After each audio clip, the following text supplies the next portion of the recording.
Hi అండి. Welcome to తాజా రుచులు యూట్యూబ్ ఛానల్. ఈరోజు వీడియోలో చపాతీ స్టైల్లో జొన్న రొట్టెలను ఎలా చేయాలో చూద్దాం. ముందుగా 2 కప్పుల జొన్న పిండిని తీసుకోవాలి. తర్వాత స్టవ్ ఆన్ చేసి ఒక గిన్నె తీసుకోవాలి. 2 కప్పుల పిండికి 2 కప్పుల నీళ్లు తీసుకోవాలి. ఇందులో చిటికెడు ఉప్పు వేసుకోవాలి. ఇప్పుడు ఈ నీటిని మరిగించుకోవాలి. నీళ్ళు మరిగిన తర్వాత ముందుగా తీసుకున్న 2 కప్పుల జొన్న పిండిని ఇందులో పోసి కలుపుకోవాలి.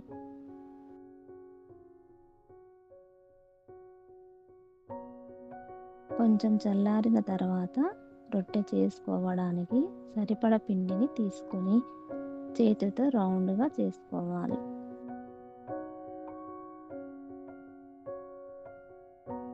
పీటపై కాస్త పిండి వేసి అలాగే రౌండ్గా చేసుకున్న పిండి ముద్దపై కూడా కొంచెం పిండి వేసుకోవాలి. ఇప్పుడు చపాతీ కర్రతో చపాతీలా చేసుకోవాలి. మధ్య మధ్యలో పిండి వేసుకుంటూ చేసుకోవాలి. ఇప్పుడు స్టవ్ ఆన్ చేసి పెన్నం పెట్టి పెన్నం వేడి అయ్యాక రొట్టెను వేసి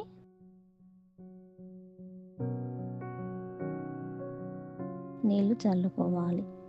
రొట్టెను 2 వైపులా కాల్చిన తర్వాత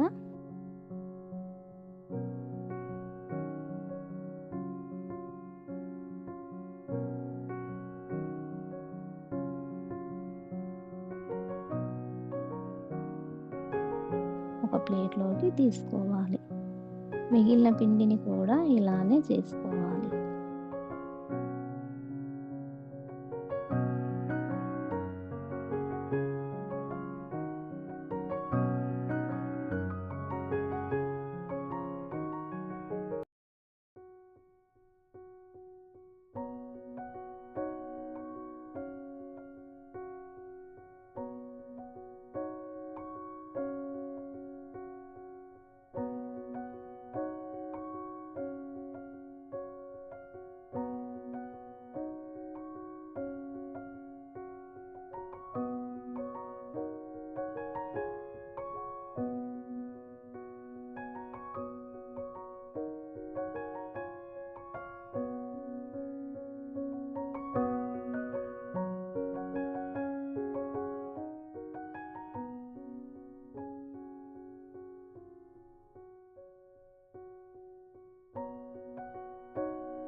కొత్తగా జొన్న రొట్టెలు చేసేవారికి ఇది చాలా ఈజీగా ఉంటుంది.